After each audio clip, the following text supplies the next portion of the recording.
Tout ce qui est dit ou écrit est une invention provenant uniquement et exclusivement de celui qui la crée, quelles que soient les explications offertes sur ce qui la fonde, ou a donné naissance aux nouveaux faits inventés. La vision qu'un être peut avoir de la manifestation localisée pourrait ressembler à celle de quelqu'un qui parcourt fréquemment la Terre et observe un vaste laboratoire, rempli d'éléments provoquant des surprises constantes et intenses. Cet être serait toujours curieux, ou fasciné, en se retrouvant face à des éléments créés, pour générer du contenu en mots et en phrases, transformés en texte et en son. Ces contenus seraient compréhensibles comme des orientations apparentes, mais resteraient énigmatiques dans leurs significations les plus profondes.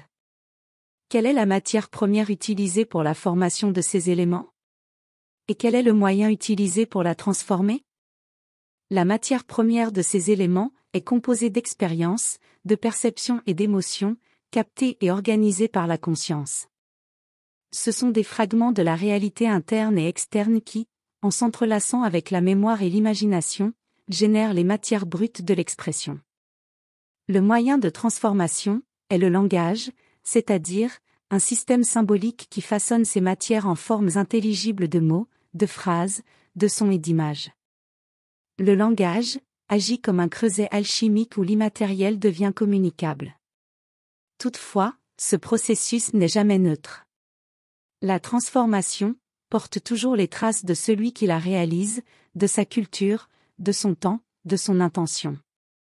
Ainsi, le produit final sous forme de texte, de son et d'orientation, peut être compris de manière superficielle, mais son véritable sens reste voilé, comme un code à plusieurs couches.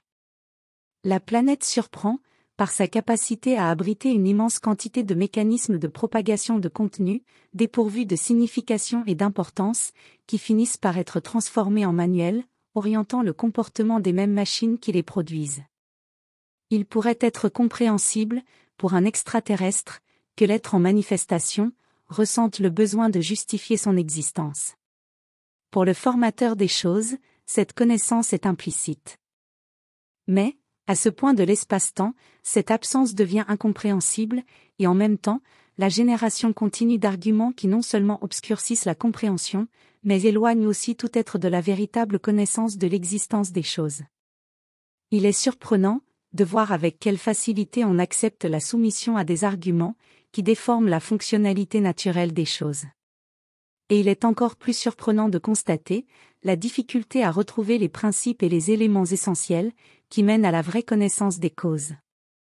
Tant que cette surprise persistera, la perspective extraterrestre continuera à visiter ce fascinant laboratoire. Il est difficile d'accepter que les concepts attribués aux dieux ne soient plus crus, tandis que seules les histoires bien racontées et perpétuées reçoivent acceptation et respect. L'intelligence se montre généreuse dans le soutien aux récits bien construits, revêtus de réalité apparente ou d'histoire réelle. Ce sont ces récits quotidiens qui alimentent le besoin d'être surnaturel, de saint et de pontife. Pour l'intelligence qui soutient la manifestation, une participation continue à la création des éléments artificiels qui maintiennent et perpétuent le monde même de la manifestation est nécessaire.